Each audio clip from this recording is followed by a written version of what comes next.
Hi everybody. Today we'll talk about the multi-cloud application, the transformation of the application from single cloud to multi-cloud, and definitely we will talk about the migration from single cloud to multi-cloud. So, who I am? I am a DevOps community lead at NewFire. I'm conference speaker, active member of Microsoft and Stack Overflow communities. I'm having different certifications in AWS, in Azure clouds, and a few more certifications. I'm working in IT for more than 10 years at the moment, and I started as a .NET developer, then I moved to DevOps. And for my IT career, I was working with a lot of projects related to IoT, big data, then some other applications that were developed for financial organizations. And almost all of them were hosted in either Azure or AWS. And today we'll talk about, as I said, multi-cloud application, but let's first see why multi-cloud application is so, let's say, popular at the moment or are coming to the popular state. So maybe that developers that know not only one cloud or single cloud or better two clouds, they earn up to 50% more. And that is the fact, from 10 to 50%. Then when you can see this, and after that, we can talk about what is the multi-cloud application. And at this slide, you see that many companies and many organizations, they understand that multi-cloud give them a lot of benefits. Such benefits we'll talk in the next slide. So what does the multi-cloud architecture mean? This is, we can say that it's cloud native application, but that application can be deployed easily into different clouds like Azure, AWS, Google, and many other clouds. But to be specific, we have to deploy from the same CI/CD workflow, same CI/CD used to make a deployment into Azure and, for example, AWS, without changing the code base. So the application can be easily be deployed into different clouds. And what are the benefits, you can ask me, to make a deployment into the multiple clouds? So why do we need this? Yeah, there are multiple reasons for that. And the first is we can talk about as disaster recovery. Disaster recovery is a way how the company can, let's say, survive from any disaster that can occur with data center. You know that this occurs not really often, but I think you can remember the disaster with AWS data centers, and some companies lose a lot of money. Also, company can make this for failover to have the safer solution in another cloud for cost optimization. Yeah, because in one cloud, we can pay more money for the same service considering other cloud. Also for flexibility, yeah, this is also important to give the flexibility to their clients.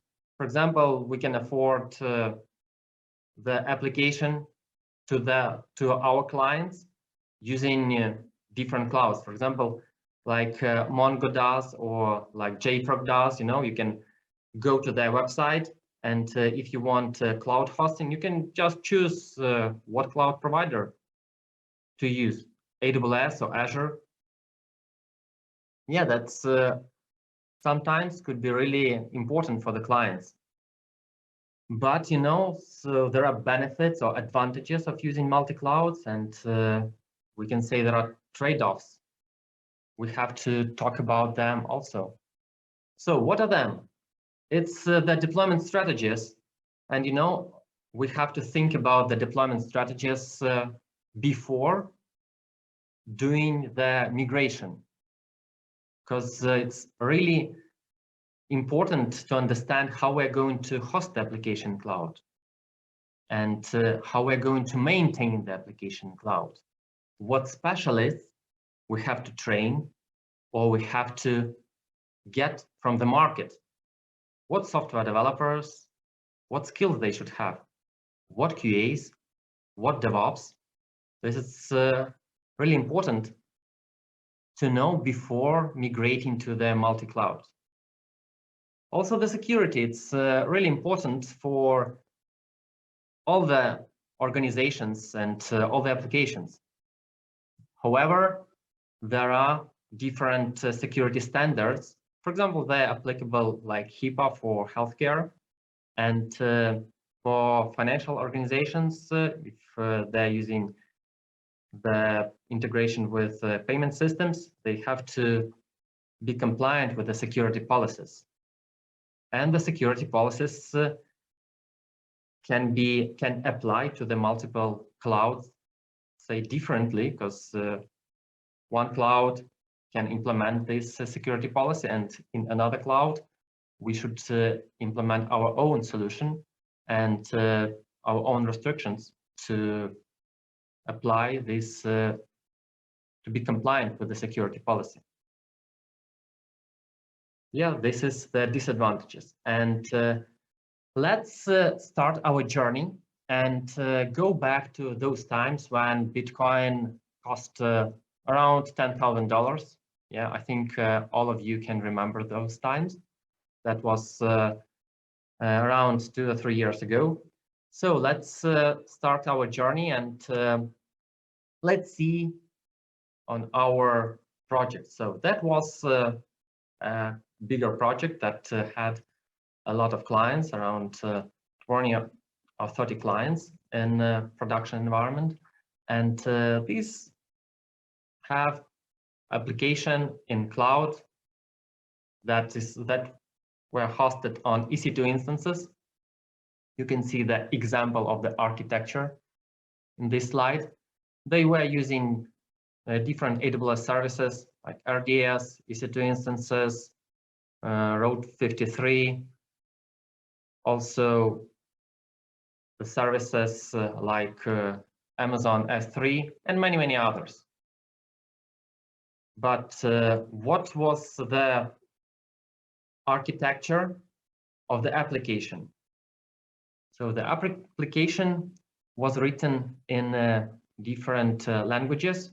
I mentioned today Node.js, .NET, React, and many others. And to be modern with this solution, all of these applications were hosted in Docker containers on EC2 instances. So when our company start helping the client to make their infrastructure simpler and the application simpler, they already had the applications in EC2 instances using Docker containers. That was first step of their migration to Kubernetes. They understood that they need to do that, but they had a lack of expertise. So we were helping them to move on and to move to the EKS cluster. We know how to do that, and that was the start of our journey. So we saw this application architecture, and you can ask me, but what about the CI/CD, the deployment of the infrastructure? What about Terraform? Yeah, so they had Terraform and many other applications that helped them to deploy this infrastructure. Among them were Terraform, Ansible, different bash scripting, and all of these were managed via Terraform. What was the flow? They had everything in Terraform, even Ansible, they templated through Terraform. So what was the process? The developer was writing the code, Ansible and Terraform, then this Terraform and Ansible code was committed into the repository, into GitHub. The trunk-based development workflow was used to manage this. And after that, the application was deployed into the cloud using the Terraform workflow. So infrastructure and application were applied through Terraform. There was no different flows for infrastructure and application. This is the flow that was used in this company, and for a small organization that worked good. However, indeed, there were a few problems. Among them, the Ansible was templated by Terraform and then run by code commit and then code deploy AWS services. However, Terraform didn't get the feedback from code deploy. Everything was run through Terraform, then Terraform started code deploy, give the zip file with Ansible modules and Ansible code into the code deploy. But the problem was that code deploy didn't give the response to the Terraform. That's why Terraform was not able to handle the situation when there was an error, for example, in code deploy in Ansible code, and infrastructure was deployed successfully.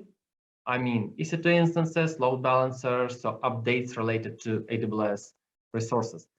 But inside the VM, some packages and applications were not deployed. And that was one of the problems. Also, they started their journey to Kubernetes, and the Helm was also deployed through Terraform. So Terraform was managing everything. That was the solution they had. And we started looking how to simplify this flow, how to spread the Terraform from Ansible. And both of us, we and client, we understood that Kubernetes is a really good flow, good example of the tool that can resolve all our issues. And then in half a year, when we started working with this client, the client said that there were requirements from their customers to have the second cloud, the Azure cloud. And that was a big question, or there were a lot of questions, how to do that, how to achieve, because we didn't resolve the problems related to the AWS, the deployment, the managing of this infrastructure. And the client said that, we have to move to the second cloud. That we had a lot of constraints. Yeah, we didn't finish the migration to Kubernetes yet. There were some application constraints, like sessions were not stored in Redis cache, and we were not able to scale our front-end applications. Database were hosted on EC2 instances, and they were using not only RDS, but also Mongo databases in EC2 instances inside Docker containers. Also, some of their customers were using application with a lot and pushed a lot of data. A lot of it means tens of terabytes. And to migrate, for example, from EC2 instance, MongoDB, to Kubernetes cluster, let's say MongoDB instance, that was a problem. Even migrate from single MongoDB instance to sharded collection, that was also a challenge. That's why we have to think how we can achieve this, how we can make the transformation of the application in AWS and move it into the Azure cloud, and do that at once, because we were not able to migrate the application in the current state to the Azure. That was not possible by using EC2 instances, Ansible, Terraform, scripting, and just move it as is into Azure. We had a vision, so we have first moved to Kubernetes, and then we were able to migrate the application into the second cloud, into the Azure. But not only the constraints of the application we had also the constraints related to infrastructure. We had Terraform for managing everything. And that was one of the constraints, how to simplify our Terraform structure. Because let's say we had modules that were describing the infrastructure, EC2 instances, load balancers, security groups, and other things. Then we had modules that were describing our application,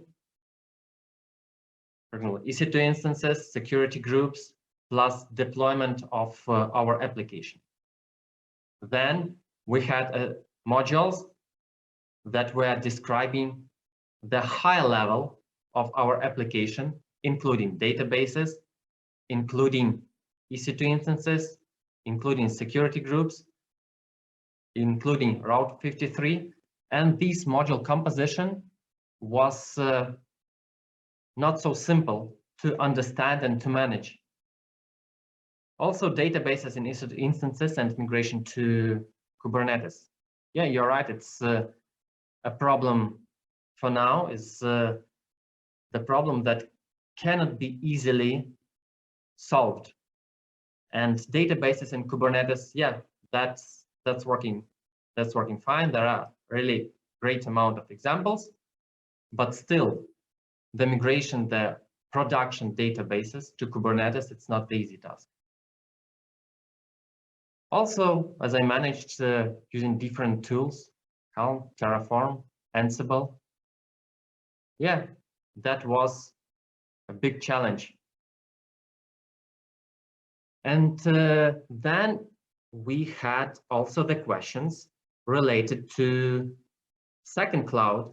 So that was the problems on the AWS, but on the when we had a requirement to add another cloud, there we got more questions. For example, state, Terraform state, how to manage this, what Docker images to pull, and what is the source of truth, and how to use proprietary services like RDS, like DocumentDB, AWS. Yeah, that were the questions we had to answer. And you know, we were thinking that it's the questions that we cannot, or we had to find a workaround. But hopefully, there were a great team of engineers that could think in not standard methods, and what they did. So they we sit down and we started thinking about how we can improve, what our problems, what our challenges. So first we had to resolve our problems and our challenges. That was the first we needed. Let's say that first thing we implemented, so our company, our specialists, we thought, how could we simplify the flow they're using to make the deployment on infrastructure? So the first thing is we described that pre-commit hooks could resolve the development problem on their side. What was the problem that was resolved by pre-commit hooks? The engineers were working, or the team of the DevOps from our side, from the client side, were working on Terraform using trunk-based development. And in trunk-based development, the master branch has to be stable. However, that was not always true. Some can push the changes with non-working state directly into the master and break everything. And we decided to implement pre-commit hooks to start, say, Terraform validate, TFSec, to start these running these commands directly in the computers, in the local computers. Yeah, that resolved the problem. And after that, there were no any broken changes related to syntax errors, at least. DB migration to Kubernetes. Yeah, that was a challenge, but we found out that databases can be migrated to Kubernetes without downtime, but we had to use custom operators to do that. We were using Postgres, MongoDB in Kubernetes, also Elasticsearch. That were the services that were hosted on EC2 instances using Docker containers. Then splitting the application and infrastructure deployment. As I said before, we had to split them out. Why? Because that was a problem when making the deployment of infrastructure once a month and making the application deployment once in a week, in 2 weeks. Why to do that together? The question, why running the infrastructure updates without updates every 2 weeks when there is only application changes, code changes? Yeah. That was the problem that we resolved. Resolving these problems, plus migrating to Kubernetes, opened the flow, opened other tasks that were related to migration into the second cloud, into the Azure. Let's say about a few words about Terraform. I described previously that we're using Terraform for making the deployment, and about the complicated nested module structure. Yeah, so this is the Terraform templates and the Terraform module composition recommended by HashiCorp.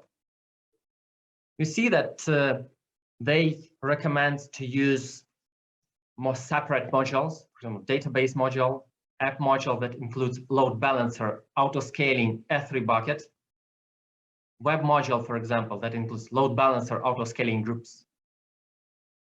You see, these are best practices. But in this project, we didn't use these best practices. That was a nested module in nested module. And at the higher level, the modules could include few different nested modules. For example, all the infrastructure were described in main file. Main file had few modules. One is related to EC2 instances and everything that is related to it. Another one, the databases. Another one was related to Helm and the security. Then database were included in also EC2 modules were included in databases with all the required changes. Then application modules also include EC2 instances modules. And Route 53, they were included into the higher module and described the Route 53 and all related services. And the application, for example, on database, they had different specific settings that had templates in the Terraform. So there were 3 nested modules, and that were really complicated. So what we did, we made a refactoring and followed by best practices of what is described here.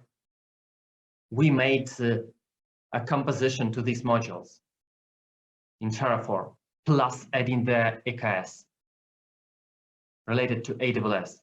After that, everything started working a bit better, and we were able just to make the changes, because before that, we didn't know that if our change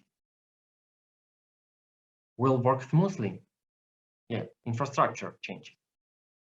If it breaks anything, we didn't know. Following this Terraform module composition, that was a great example of our changes. Then we started looking for another approach of managing the organization to change the mindset, because what was also the problem in the project? As we had the DevOps team that honestly didn't care about their infrastructure, so they just developing something new, something cool, something interesting, some refactoring, but they didn't care about the real needs of other teams. For example, the QA team could say, you have a lot of bugs, I cannot test the infrastructure because I have to rerun for 5 or 10 times my infrastructure, just creating my environment and making the test for the application.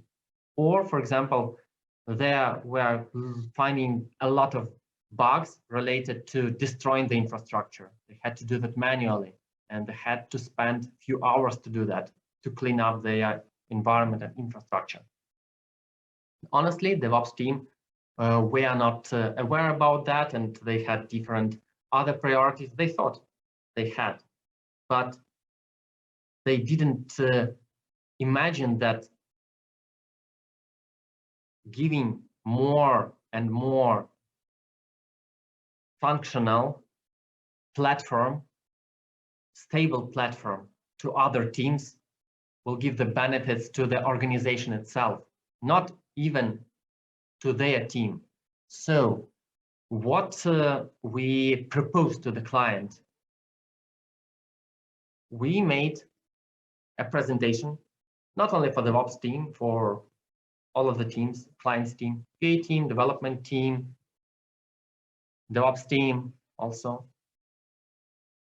what to do. So we showed them the report, DevOps report from Puppet, and said that there is the three type of organization that have the evolution journey, that they just started the evolution journey. They are in the evolution journey, and they are finishing the evolution journey. And after our presentation, there was a few team leads from QA team and from development team and say, yeah, we are really interested in this approach. And we're thinking that this approach could resolve a lot of our problems. For example, the QA team were responsible for Jenkins, and after this presentation, QA team lead told me, Andriy, I'm thinking that this is a really good approach. And 1 week ago, you reported a problem with Jenkins. I said, yeah, that was resolved, so it's not actual at the moment. He said, no, I want to understand what happened to help you and other team to work with our team and work in Jenkins. And we want you to be happy working with our product. So we started changing their mindset, and they start thinking that they are working with products. So QA team was managing Jenkins, and they started thinking that Jenkins, their own product, and they to have to develop it and to support it like a real product. The DevOps team, they started their journey, their transformation journey. The final goal of it was the infrastructure as a code, it's a product, and product that makes everybody happy, other teams happy, not developing the features and different products of infrastructure, the code, like they thought they are developing. To understand that they're developing the infrastructure, the code, and their infrastructure, the code is used by other people. Yeah, so mindset was a really good point of view for these teams. Let's go back to our application and see what state we're currently in. So we moved to the Kubernetes, and after that was easier to, let's say, manage our application in AWS first. So we used EKS. We migrated all our application from EC2 instances to EKS. Then moved our databases to EKS. That was a long-term goals, but we did it. After that, Kubernetes, it's the thing that you can run on your local computer using Minikube, and you can get your environment ready. So why not to do that in Azure?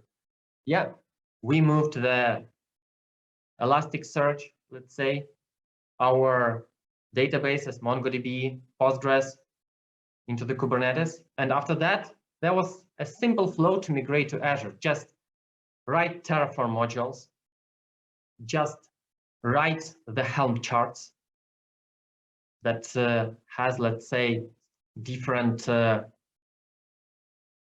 small changes related to, for example, load balancers and other services related to Azure. And after that, we were able to run Terraform plan, Terraform apply, and we got our environment production ready in Azure. What about, you can ask me, but what about the state of the implementation of infrastructure, the code, and splitting this? Yeah, we also finished this and made that really simple. Jenkins, for example, we started